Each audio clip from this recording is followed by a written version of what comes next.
आकाशात भरारी दररोज घ्या, पण संध्याकाळी खाली जमिनीवर या. कारण तुमच्या यशानंतर आपुलकीने टाळ्या वाजवणारे व आपले अस्तित्व टिकवून ठेवणारे आणि आपल्या दुःखाची जाणीव राखणारे आपली माणसं जमिनीवरच राहतात. आठवड्याचे 7 दिवस आणि 7 मोती. आरसा खोटे बोलू देत नाही, ज्ञान घाबरवू देत नाही, अध्यात्म मोहपाशामध्ये अडकवत नाही, सत्य कमकुवत होऊ देत नाही, प्रेम द्वेष करू देणार नाही, विश्वास दुःखी होऊ देणार नाही आणि कर्म जीवनात अपयशी होऊ देणार नाही. माणूस वाईट नसतो, माणसावर येणारी परिस्थिती वाईट असते. चांगल्या कर्माने ती बदलता येते. वाईट परिस्थितीत साथ देणारी माणसे नात्याची असोत वा नसोत, तीच खरी आपली माणसं असतात.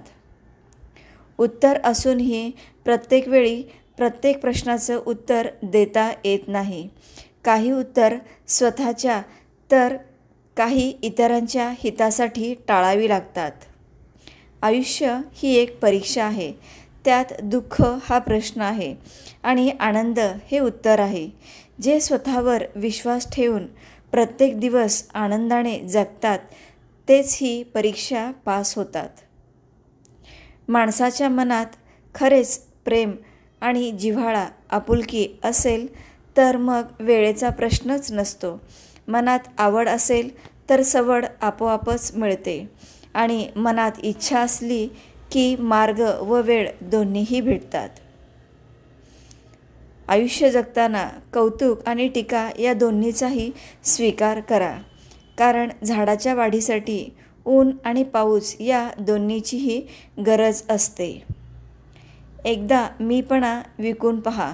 जेव्हा कोणीही घेणार नाही तेव्हा समजेल किती फालतू गोष्ट आपण इतके दिवस बाळगत होतो.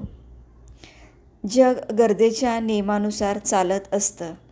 थंडीत ज्या सूर्याची वाट बघितली जाते, उन्हाळ्यात त्याच सूर्याचा तिरस्कार केला जातो. तुमची किंमत तेव्हाच होईल जेव्हा तुमची गरज लक्षात येईल. माणसं ओळखण्यात झालेली चूक हेच आपल्या आयुष्यात आलेल्या दुःखाचं मोठं कारण असतं. जगावे असे की जीवन कमी पडेल, हसावे असे की दुःखाचा विसर पडेल, नशिबात असेल ते नक्कीच मिळेल, परंतु प्रयत्न इतके करावे की परमेश्वराला देणे भागच पडेल. समजूतदारपणा आणि शांतता हे वयावर नाही तर आयुष्यात आलेल्या अनुभवांवर अवलंबून असतात. प्रामाणिक नाती पाण्यासारखी असतात. रंग नाही, आकार नाही, ठिकाण नाही, तरीसुद्धा जीवनासाठी महत्त्वाची असतात. आपल्यामुळे कोणाच्या आयुष्यात प्रॉब्लेम होईल असं कधीच वागू नका. कारण प्रत्येकाच्या आयुष्यात प्रॉब्लेम्स ऑलरेडी असतातच. कधी कोणावर जबरदस्ती करू नका की त्याने तुमच्यासाठी वेळ काढावा.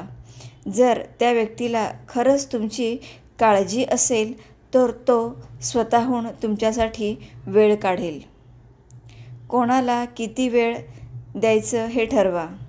कारण कधीकधी तुम्ही अशा व्यक्तींच्या मागे जास्त वेळ घालवता ज्यांना तुमची किंमत नसते. लोक बोलतात की माणसाची सही आणि स्वभाव हा कधीच बदलत नाही, पण एकदा बोटाला लागलं की सही पण बदलते आणि मनाला ठेच लागली की स्वभावही बदलतो. जगाचा एक रिवाज आहे, जोपर्यंत काम आहे तोपर्यंत नाव आहे, नाही तर लांबूनच सलाम आहे. म्हणून जीवनात मागे बघून शिकायचे आणि पुढे बघून चालायचे. कितीही जपले कुणाच्या मनातील भाव, वेळ आल्यावर माणसं खेळून जातात डाव आणि तेव्हाच खरे कळून येतात स्वभाव. माणूस जेवढा आजाराने थकत नाही त्यापेक्षा जास्त विचाराने थकतो. म्हणून हसत राहा, विचार सोडा. आपण आहात तर जीवन आहे, हीच संकल्पना मनी बाळगा. माणसांचा वापर यूज अँड थ्रो सारखा करतात, अशांना ओळखून व समजून थोडंसं अंतर ठेवावं, म्हणजे आपला वापर करणाऱ्यांकडून आपला मानसिक व शारीरिक त्रास कमी होतो. स्वतःच्या क्षेत्रात मोठे व्हायला शिका. दुसऱ्याच्या दरबारात कितीही कामे केले तरी आपण फक्त तिथे नोकर होऊ शकतो, मालक नाही. माणसाचे खरे रूप तेव्हाच दिसते जेव्हा तो नशेत असतो. मग ती नशा पदाची, उंचीची, दारूची, पैशाची, रूपाची किंवा इतर कशाचीही असो. स्वप्न, जबाबदारी पूर्ण करण्याच्या पाठी धाव घेतलेल्या माणसाला इच्छा नावाच्या दरवाजाला कुलूप लावावं लागतं. होय म्हणणे ही एक सवय होऊ देऊ नका. लोक तुमच्याकडून तीच अपेक्षा नेहमी ठेवतात.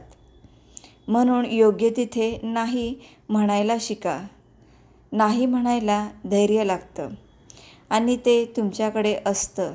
बघा प्रयत्न करून, बस इतकंच.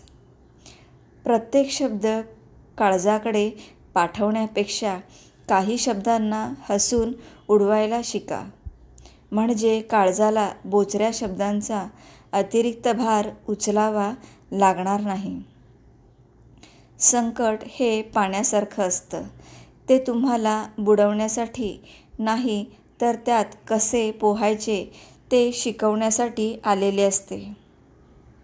आपण आपल्यासोबत घेऊन फिरतो ते आपले अस्तित्व असतं आणि जे आपल्या माघारी चर्चिलं जातं ते आपलं व्यक्तिमत्व असतं. आणि व्यक्तिमत्व जर स्वच्छ असेल तर आपल्या अस्तित्वाला सुद्धा नेहमी लोकांचा सलाम असतो. ज्यांना आपली चूकच समजत नाही अशा लोकांना कधीच त्यांची चूक दाखवण्याचा प्रयत्न करू नये, कारण ते इतके मूर्ख असतात की ते स्वतःची चूक तर मानतच नाही, उलट आपल्यालाच चुकीचे ठरवतात.